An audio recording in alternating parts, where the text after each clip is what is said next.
Terima kasih Anda masih di Anyu Sore. Pembongkaran tempat wisata Hibik Fantasy di kawasan Puncak Bogor, Jawa Barat yang diduga melanggar alih fungsi lahan masih terus dilakukan.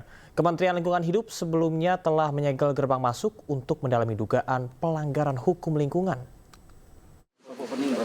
Soft opening kemarin. Ini, waduh, ini lebaran nih, duit nih. Apes.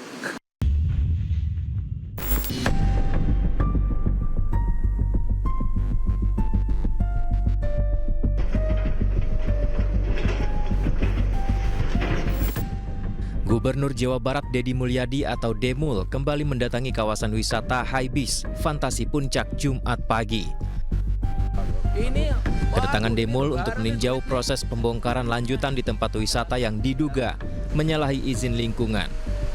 Deddy Mulyadi menyebut saat ini pihaknya tengah fokus membongkar 25 bangunan yang tidak berizin, yang tidak sesuai dengan site plan awal. Jadi cek aja bangunan liar bukan. Bikinnya dari 2021. Kalau bangunan liar termasuk yang ya kalau catatannya sih kalau saya sesuai dengan komitmen awal ya ingin kembali ini menjadi areal terbuka yang peruntukannya untuk daerah resapan air yang ditanami pohon-pohon hutan sehingga ini menjadi hijau kembali dan tidak lagi menjadi problem lingkungan di wilayah hilir. Ini komitmen.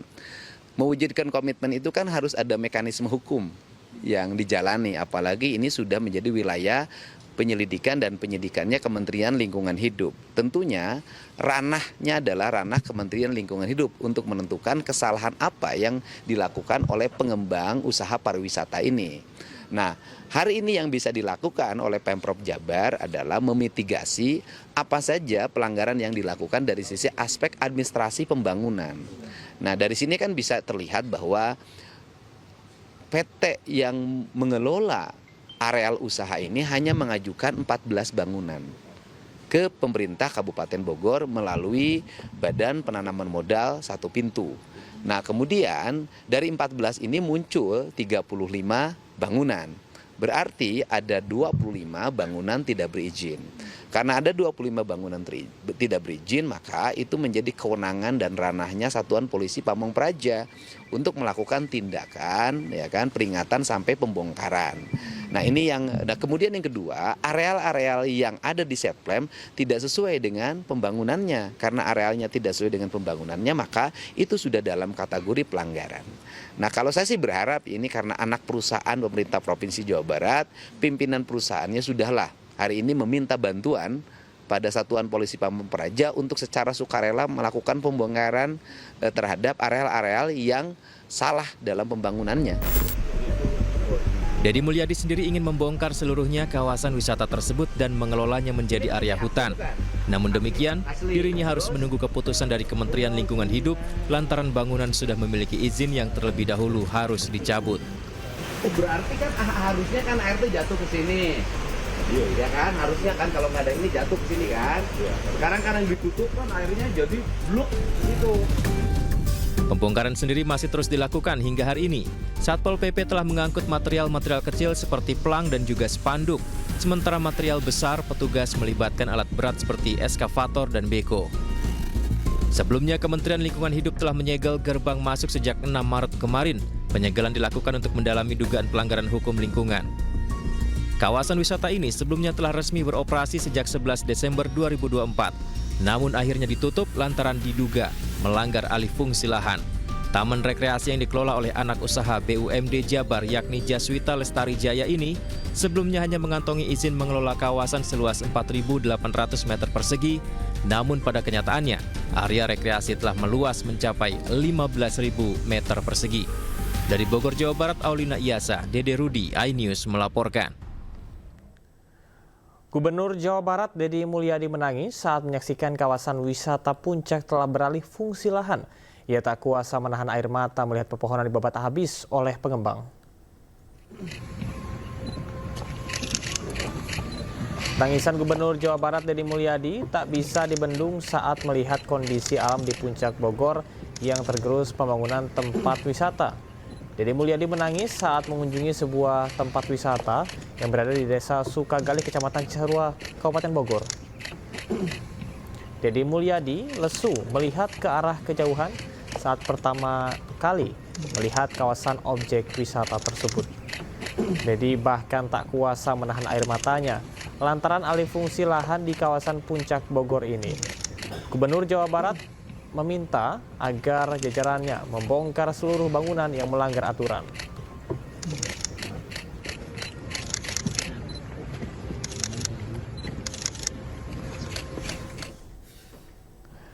Sebelumnya diduga jadi penyebab terjadinya banjir bandang di kawasan Puncak, sebuah bangunan lokasi wisata di Puncak dibongkar. Proses pembongkaran diwarnai kericuhan.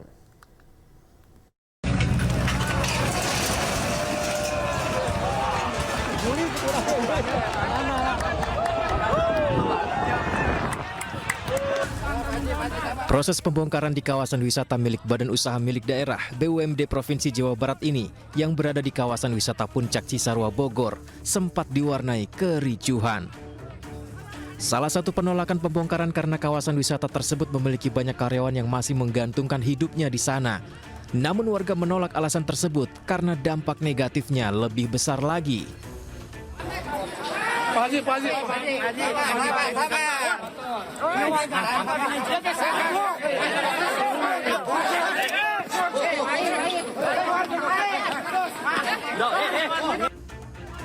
Warga menegaskan pembongkaran sudah sesuai aturan dan arahan Gubernur Jawa Barat karena diduga merusak alam dan memicu banjir bandang di Puncak Bogor, Jawa Barat.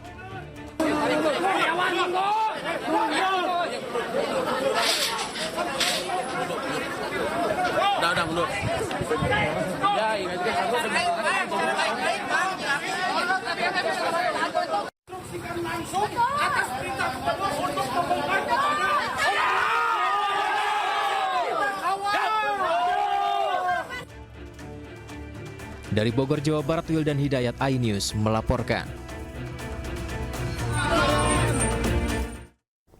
Sementara itu, pasca banjir di Mega Bekasi Hypermall, sejumlah mobil yang terendam banjir di halaman parkir Mega Bekasi Hypermall mulai dievakuasi oleh pemiliknya. Pada Jumat, evakuasi mobil yang terendam banjir dengan menggunakan towing. Usai dievakuasi, pemilik belum memutuskan apakah nantinya mobil tersebut akan diperbaiki atau langsung dijual.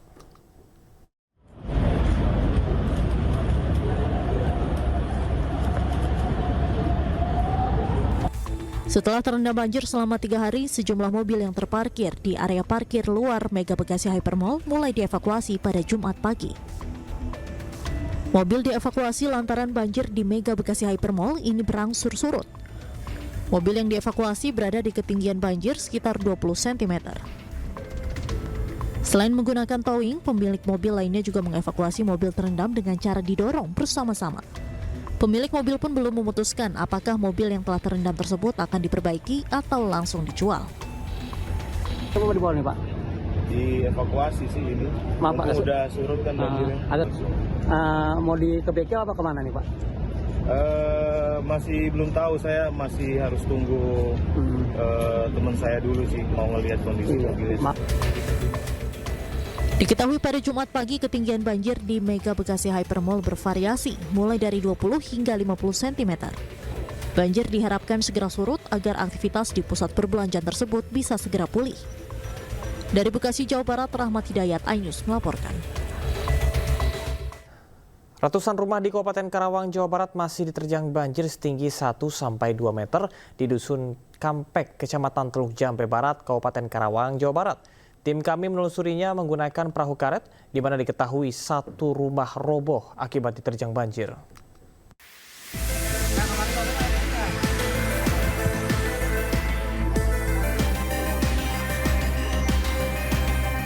Memantau banjir parah yang merendam ratusan rumah di Dusun Kampek, Kecamatan Teluk Jambe Barat, Karawang, Jawa Barat menggunakan perahu karet. Meski nyaris menggenangi atap rumah, namun tak sedikit warga yang tetap nekat kembali untuk memantau kondisi rumah mereka. Iya, Ibu, ini kenapa nggak mengungsi coba? Kenapa? Atau udah ngungsi juga? Udah ngungsi, ini ngeliat kondisi, ini bersihin ngungsi. sampah. Iya. Oh, ini bersihin sampah. Iya. Iya. Tuh, banyak yang Tapi ngungsi di kemana Ibu? di Karangligar. Karangligar. Rumahnya siapa tadinya ini? Ini, ya ini segini. Tadinya segini? Iya. Siapa? Ini. Sampai Ini. situ? Sampai sini sampai atap. Sampai atap. Sampai sini tuh lampu juga udah pada kena tuh. Pada kena ya. Iya. Ini rumah ibu? Iya, ini mah itu tuh 2. 2. Di tengah banjir ada rumah yang roboh akibat tergenang. Kondisi rumah sudah ambruk akibat derasnya banjir yang terjadi. Coba saya jelasin, Kang. Katanya sih tadi pagi, Pak. Tadi pagi nih? Iya, tadi pagi pas jam 7 jam 8-an. 7 tadi. Iya, Sebelum dapat kabar dari tetangga. Oh, Jadi makanya saya ngecek ke sini. ini Akang ini ngecek ke sini. Iya. Tadinya nggak percaya. Ya, emang agak ini sih rumahnya emang agak udah harga doyong sedikit Udah itu. doyong dikit. Itu efek dari kemarin Pak, tahun kemarin sering banjir. Sering kebanjiran. Iya. Akibat banjir kondisi desa tergenang secara merata. Perahu karet yang melintas bahkan sudah sejajar dengan atap rumah. Perahu karet ini digunakan warga untuk memantau kondisi terkini rumah tinggal mereka yang tergenang banjir. Warga berharap segera mendapatkan bantuan dari pemerintah. Dari Karawang, Rudi Setiawan, iNews melaporkan. Hasil sidang etik Universitas Indonesia memutuskan disertasi Menteri SDM Bahlil Lahadalia harus diperbaiki. Kampus UI juga meminta Bahlil meminta maaf secara terbuka.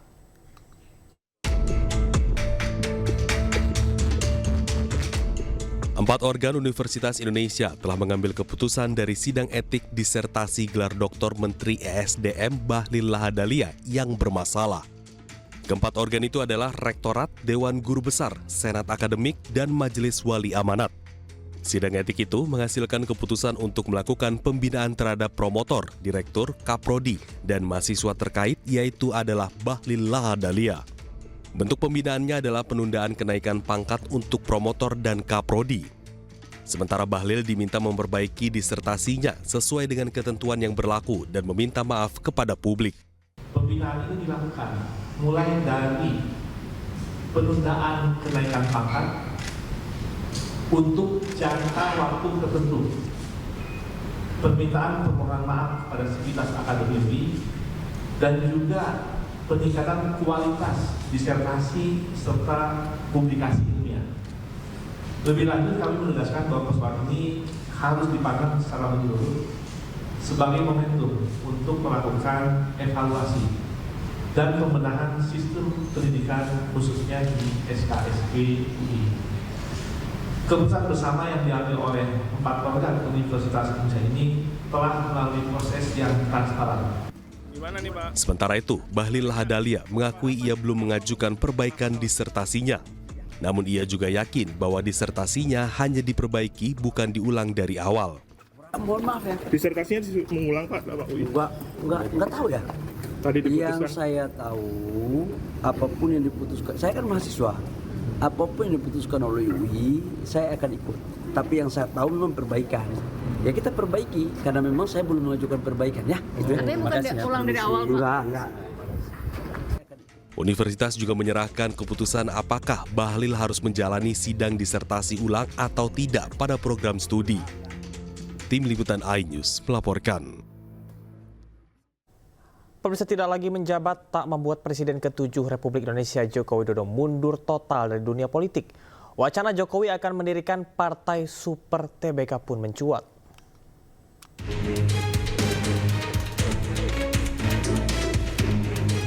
Setelah sebelumnya Presiden ke-7 RI Joko Widodo diisukan akan bergabung dengan Partai Golkar, namun hingga kini belum terwujud.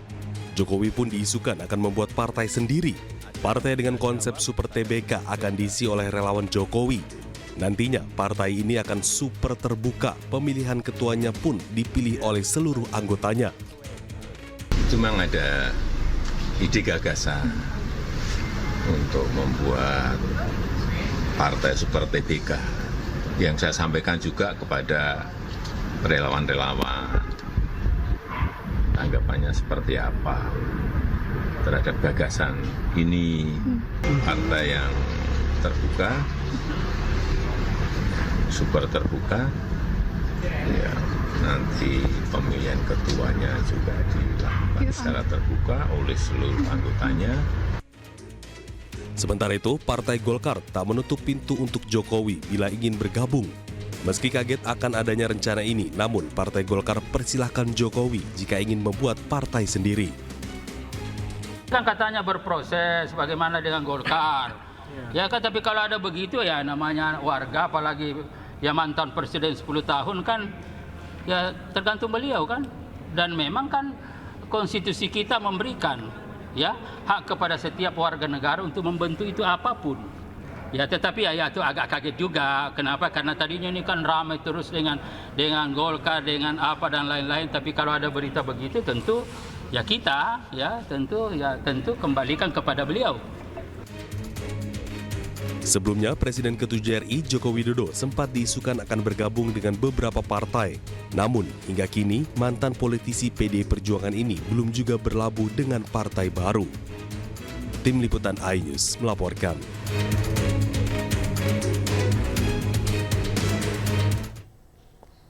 Sementara itu, adik Presiden Prabowo Subianto, Hasyim Jojo Hadikusumo, menemui Presiden ke-7 Jokowi di kediamannya di Solo, Jawa Tengah.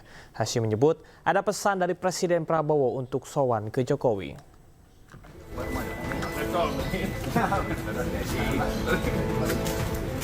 Kedatangan adik Presiden Prabowo Subianto, Hasyim Jojo Hadikusumo, disambut hangat Presiden ke-7 Joko Widodo atau Jokowi di kediamannya di Gang Kutai 1, Kelurahan Sumber, Kecamatan Banjarsari, Kota Solo, Jawa Tengah.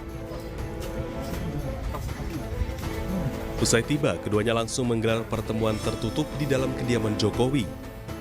Pertemuan antara Jokowi dengan Hasyim yang saat ini menjabat sebagai utusan khusus Presiden bidang iklim dan energi itu berlangsung selama 2,5 jam. Ditemui awak media seusai pertemuan, Hasyim mengaku datang di kediaman Jokowi itu atas undangan. Dalam pertemuan itu, ia juga mengaku bertukar pikiran dengan Jokowi tentang banyak hal, terutama menyangkut negara dan bangsa. Ia juga mengatakan mendapat nasihat dari Jokowi. Hasyim pun mengungkap bahwa Prabowo menitipkan pesan pada Jokowi untuk bertemu. Ya, saya dapat kehormatan dari Pak Jokowi. Saya diundang Pak Jokowi, kita tukar banyak pikiran, ya, kita ada banyak hal-hal yang menyangkut negara ya dan bangsa. Saya dapat banyak nasihat juga, dan saya kira nasihat yang sangat berharga. Ya. Saya kira ini silaturahmi ya. Saya kira demikian ya, Pak. Iya. Nasihat-nasihatnya apa saja, Pak? Di antaranya. Ya, itu antara saya sama Pak Jokowi. Ada pesan dari Pak Prabowo untuk Pak Jokowi atau gimana? Ya ada. Tadi malam saya lapor ke Pak Prabowo, saya akan silaturahmi dengan Pak Jokowi. Terus Pak Prabowo kirim salam hangat, salam hormat, ya. Dan berharap akan ketemu Pak Jokowi yang waktu tidak terlalu lama. Mungkin bisa dapat nasihat juga dari beliau.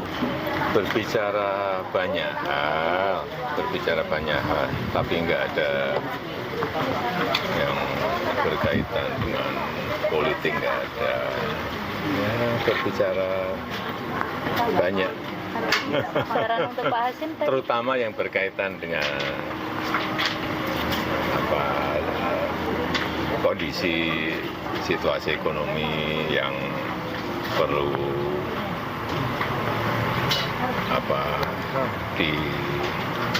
diinjeksi dari segala sudut agar target growth, target pertumbuhan ekonomi dari pemerintah bisa tercapai.